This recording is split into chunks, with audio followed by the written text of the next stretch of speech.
So hey everyone, welcome back to the channel. I'm Gulnaz, a CUET aspirant. कैसे हो आप लोग और कैसी चल रही है आप लोगों की पढ़ाई? मेरे को कमेंट में बताना। बाकी मैं अगर अपने बारे में बताऊं तो कल मैंने मैथ सॉल्व करा था और आज के बारे में अगर मैं बताऊं तो मैं सुबह से बस करंट अफेयर्स पढ़ रही हूँ जीएटी के लिए, जो कि ये भी मैं सीयूईटी अड्डा से ही पढ़ रही हूँ। आप प्लेलिस्ट देख सकते हो, ये 8 महीना पहले से स्टार्ट किया हुआ है और मैं तब से देख रही हूँ, मतलब सारा लेक्चर 8 महीना से, और ऑलमोस्ट सारा लेक्चर 178 पूरा लेक्चर है, तो मैं सारा ही देखूँगी एक दो करके डेली, क्योंकि करंट अफेयर्स बहुत ज़रूरी हो जाता है जीएटी के लिए।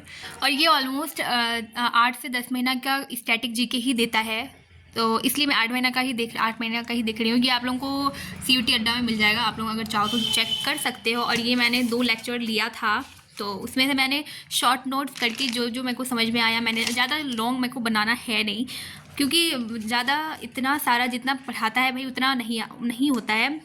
तो जो जो मेरे को लगा कि नोट्स करना चाहिए तो उसको मैंने शॉर्ट करके नोट्स करा। और उसके अलावे कल मैंने ये बेसिक इकोनॉमिक्स स्टार्ट करा है, मैं आप लोगों को दिखा देती हूँ। मैंने ये पेज तो सिर्फ पूरा याद करने का है, तो इसमें से कुछ कुछ अलग करके मैं याद करूँगी, पूरा याद नहीं करने वाली मैं। बेसिकली यहाँ से स्टार्ट करा था मैंने, तो ये मैंने पूरा पेज, मतलब जो जो इम्पोर्टेंट है उसी को मैंने अंडरलाइन करा और याद करा, क्योंकि बुक में जितना दिया हुआ रहता है हर एक चीज़ पढ़ने के लिए नहीं होता है। I mean, पढ़ने के लिए तो हर एक चीज़ होता है, बट याद करने के लिए हर एक चीज़ नहीं होता है। जो एग्ज़ाम पॉइंट ऑफ व्यू के लिए सही है तुम वही याद करो, क्योंकि इतना मतलब लेंदी करके लिखा हुआ रहता है बुक में, तो तुम अगर इतना सब कुछ याद करोगे तो तुम्हारे एक तो याद रहेगा नहीं सारा, ऊपर से लगेगा कि बहुत हार्ड है, तो इतना सब कुछ याद करने का नहीं होता है। तो मैंने ये पेज और ये पेज पढ़ा था, और इससे ज़्यादा मैं ज़्यादा नहीं पढ़ पाई थी। बाकी मैं बस जीएटी का ही तैयारी कर रही हूँ, लग फिर के पता नहीं क्या हो रहा है मेरे को, क्योंकि डोमेन मैंने अभी तक टच भी नहीं करा है। डोमेन में लास्ट में भी कर लूँगी, क्योंकि वो मेरा पढ़ा हुआ है, क्लास 12 में तो पढ़ा ही मैंने, तो डोमेन मैं बाद में भी एनसीईआरटी से कर लूँगी। बट मेरे को अभी जीएटी और इंग्लिश का भाई, मतलब क्या ही बोलूँ मैं। बाकी इंग्लिश का मैंने जो कल नोट्स बनाया था उसको मैंने थोड़ा सा रिवाइज़ करा, इतना ही था, तो मैंने थोड़ा सा इसको रिवाइज़ करा। और मैं इंग्लिश का बता दूँ, और मैंने थोड़ा बहुत वोकैब भी याद करा था, सैनोनिम्स एंड एंटोनिम्स, जो कि मैंने 10 ही याद कर पाई। और इतना ही करके करूँगी मैं, इतना सारा करके यार बहुत सारा है बाय द वे। मेरे को तो पल्ले नहीं पड़ रहा है कि कैसे इतना सब याद करूँगी, बट करना पड़ेगा। और इतना सब तो पता नहीं कि कर पाऊँगी या नहीं, बट आज मैंने स्टार्ट करा तो है, पता नहीं डिमोटिवेट होकर के छोड़ दूँगी या क्या, बट देखते हैं क्या होता है। बाकी पिछली वीडियो में आप लोग बहुत कोई इस बुक के बारे में पूछ रहे थे, तो मैं आप लोगों को बता दूँ कि ये बुक शायद आप लोगों के लिए सफिशिएंट ना हो, क्योंकि मैं सीयूटी के अलावा और एक एग्ज़ाम का प्रिपरेशन कर रही हूँ, जिसके लिए ये बुक मैंने लिया है। और उसमें general awareness, static GK, reasoning और इंग्लिश ही आता है क्वेश्चन। तो ये पूरा बुक मेरे सिर्फ जर्नल जीएटी के लिए और इंग्लिश के लिए ही है, तो मुझे नहीं लगता आप लोगों के लिए सफिशिएंट होगा, क्योंकि आप लोगों में से शायद कोई वो एग्ज़ाम ना दो, वो तो मैं अभी नहीं बताऊंगी, मैं फिर भी बहुत जल्दी बता दूंगी। तो ये बुक आप लोगों के लिए मैं तो सजेस्ट नहीं करूंगी, क्योंकि कोई फ़ायदा नहीं है लेकर के, क्योंकि डोमेन आपको फिर कई और से पढ़ना पड़ेगा या फिर एनसीईआरटी से करना पड़ेगा। तो सिर्फ जीएटी और इंग्लिश के लिए ये बुक मत लो। अगर आप लोगों को लेना है तो आप ओसवाल का ले सकते हो। बाय द वे मैंने ये मॉक टेस्ट के लिए लिया है, क्योंकि डोमेन मैं एनसीईआरटी से ही करूँगी, और जीएटी और इंग्लिश के लिए ये वाला बुक मैं यूज़ करूँगी, और ये मैंने मॉक टेस्ट के लिए लिया है। तो आप अलग से अगर मैं अगर सजेस्ट करूँ तो डोमेन के लिए तो प्लीज़ एनसीईआरटी बेस्ट है, मैं खुद करने वाली हूँ एनसीईआरटी से। और इंग्लिश और जीएटी तो वो मैं यहाँ से करूँगी, और आप लोग ओसवाल का ले सकते हो इंग्लिश और जीएटी के लिए, और या फिर जीके आप इससे भी पढ़ सकते हो अरिहंत का। मैं ये बुक सजेस्ट करूँगी आप लोगों को जीके के लिए, और इंग्लिश के लिए आप ओसवाल का भी ले सकते हो, बहुत अच्छा है सच में। और मॉक टेस्ट के लिए मैं ये बुक यूज़ करती हूँ। अभी तो मैंने स्टार्ट नहीं करा है मॉक टेस्ट लगाना, तो अब मैं देखती हूँ कब से स्टार्ट करती हूँ।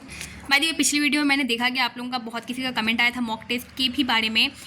मैं इंडिविजुअली इतना सब रिप्लाई तो नहीं दे सकती, इसलिए मैंने बहुत किसी का रिप्लाई भी नहीं करा, बट मैं कमेंट सारा पढ़ती हूँ, इतना सारा रिप्लाई नहीं कर सकती। और जो कमेंट कॉमन होता है कमेंट, तो उसको मैं अपने वीडियो में लेके आती हूँ। जैसे बुक के बारे में, तो बुक के बारे में मैंने बता ही दिया, और बचा मॉक टेस्ट के बारे में, तो उसके बारे में मैं बता देती हूँ कि आप लोग मॉक टेस्ट, मैं तो अभी नहीं लगा रही फ़िलहाल, बिकॉज़ मुझे नहीं लगता कि मेरे लिए सफिशेंट होगा मॉक टेस्ट अभी लगाना, जस्ट बिकॉज़ कि मैंने अभी तक अपना सिलेबस कंप्लीट भी नहीं करा, अभी जस्ट मैंने स्टार्ट ही करा है।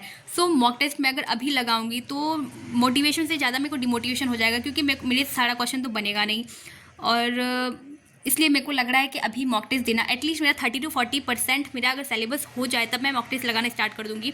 और अभी अगर मैं मॉक टेस्ट लगाऊंगी तो मेरे को डिमोटिवेशन के अलावा कुछ नहीं मिलने वाला है। तो मैं आप लोगों को भी सजेस्ट करूँगी कि पहले 30 to 40% आप लोग अपना सिलेबस कंप्लीट कर लो, देन मॉक टेस्ट लगाना स्टार्ट करो, क्योंकि मॉक टेस्ट इंसान मोटिवेशन के लिए लगाता है, डीमोटिवेशन के लिए नहीं। फिर आप लोगों को एक भी क्वेश्चन नहीं बनेगा, फिर आप लोग बोलोगे छोड़ो पढ़ना ही नहीं है। और ये खुद मेरे साथ अगर मैं लगाती तो, क्योंकि मैंने एक दो मॉक टेस्ट देखा तो मुझे लगा कि यार ये सब तो मैंने पढ़ा ही नहीं है कुछ, फिर मैं कैसे करूँगी।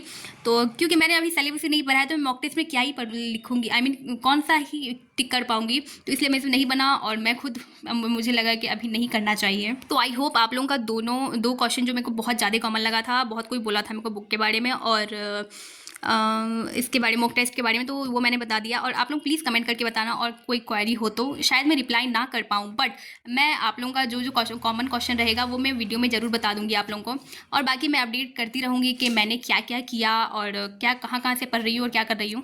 सो प्लीज़, चैनल में नए हो तो प्लीज़ सब्सक्राइब कर देना, क्योंकि CUET के लिए बहुत अच्छे वीडियोस आने वाले हैं आगे।